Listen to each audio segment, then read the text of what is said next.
สวัสดีท่านผู้ชมมาฮอด EP ที่3ซึ่งเป็น EP สุดท้ายของคลิปการเดินทางของรถไฟลาวจีนรถไฟความไวสูงเห็นได้ว่าบ่ว่าจะเป็นทั้งวิวทิวทัศน์ธรรมศาสตร์เส้นทางรถไฟอุโมงค์ต่างๆล้วนแล้วแต่มีความโดดเด่นมีความทันสมัยและก็เป็นเส้นทางแห่งประวัติศาสตร์ของศาสตร์ลาวที่มีรถไฟความไวสูงเฮ็ดให้การคมนาคมขนส่งบ่ว่าจะเป็นทางโดยสารก็คือสินค้ามีความสะดวกสบายก้าวเข้าสู่ยุคแห่งระบบรางเอาได้เห็นภาพเห็นวิวงามๆแบบนี้แน่นอนต้องขอขอบใจนำบริษัทเส้นทางรถไฟลาวจีนขอขอบใจวิทยุ FM 93 MHz วิทยุกระจายเสียงแห่งชาติจีนประจำที่นครหลวงเวียงจันทน์ที่ได้ถ่ายทำที่ได้ให้คลิปตัวนี้ให้เฮาได้เบิ่งขอขอบใจหลายๆทั้งนี้ทั้งนั้นก็เพื่อเฮ็ดให้พ่อแม่ประชาชนบ่ว่าจะเป็นทั้งคนลาวก็คือชาวต่างชาติได้เห็นต้องขอขอบใจอย่างจริงใจเอาวันนี้เฮาไปเบิ่งวิวทิวทัศน์ธรรมศาสตร์เส้นทางรถไฟจนจบคลิปเลยท่านผู้ชมว่าจะงามเพียงใด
ยวเมืองจีนกำแพงเมืองจีนที่ยาวและบางกุกงที่ยิ่งใหญ่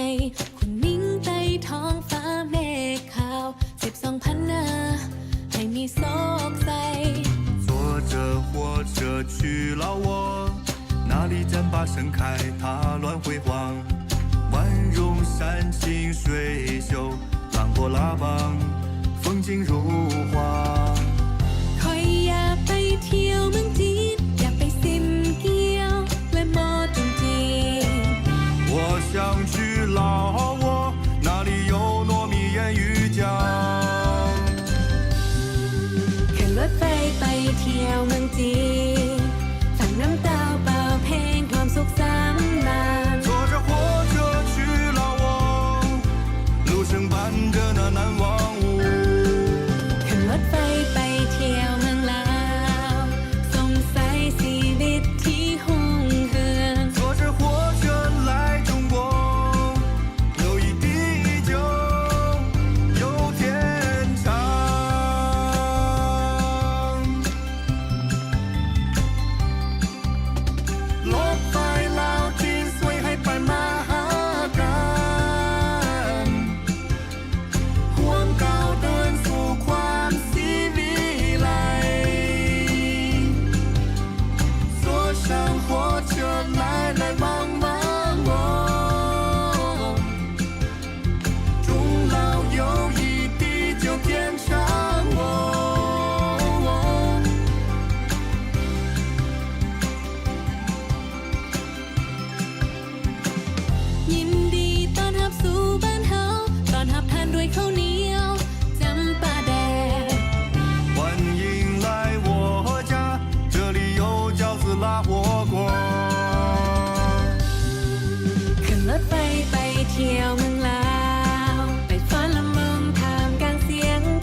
นทร์บ้านเฮาสวยงามสง่าหนึ่งในอาณาดินแดนล้านสาไปน้ำหรือน้ำแต่เก่าปางหลังเขตแค่นี้มั่งคั่งทั้งมีอุดมสมบูรณ์หาดหลวงจอมสูงมิ่งขวัญเวียงจันทร์บูหานสถานบูชาเทิดทูนวัดวาอาภัพในยามมีบุญสาวลาวเกื้อกูล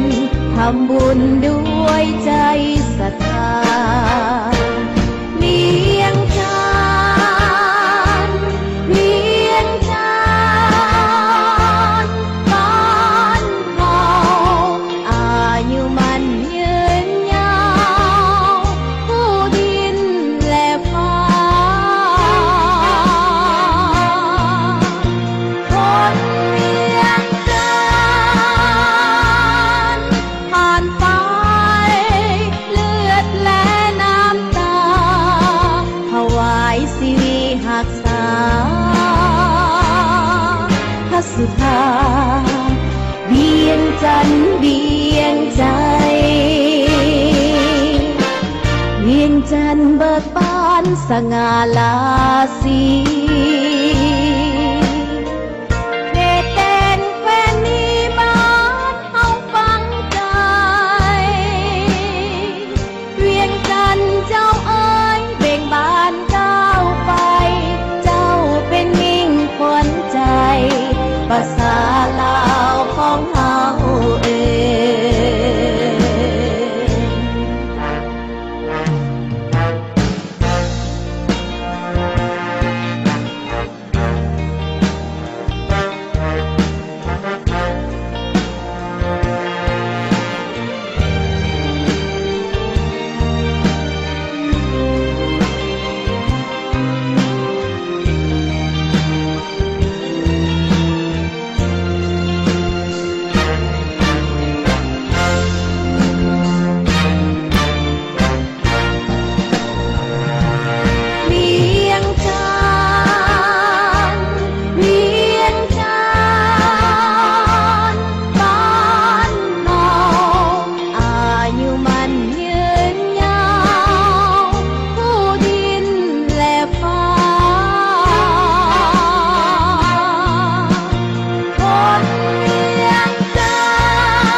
สุธาเวียงจันทร์เวียงใจเวียงจันทร์เบิกบานสง่าลาสีเขตแดนแคว้นนี้บ้านเฮาฟังใจเวียงจันทร์เจ้าเอ๋ยเบ่งบานก้าวไปเจ้าเป็นมิ่งขวัญใจภาษาลาวของเฮาเอ่ยเจ้าเป็นมิ่งขวัญใจ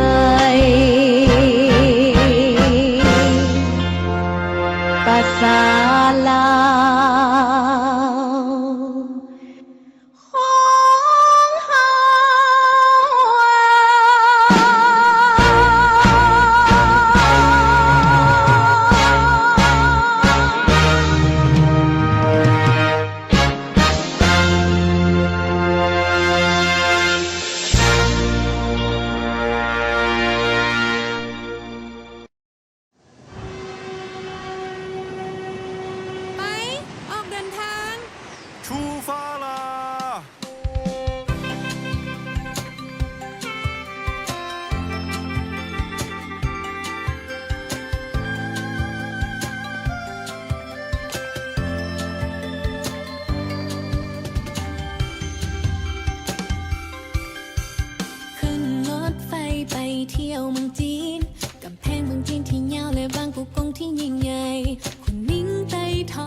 清水秀，浪波拉邦，风景如画。คอยอยากไปเที่ยวเมืองจีนอยากไปซิมเกียวและมอจุงจีน我想去老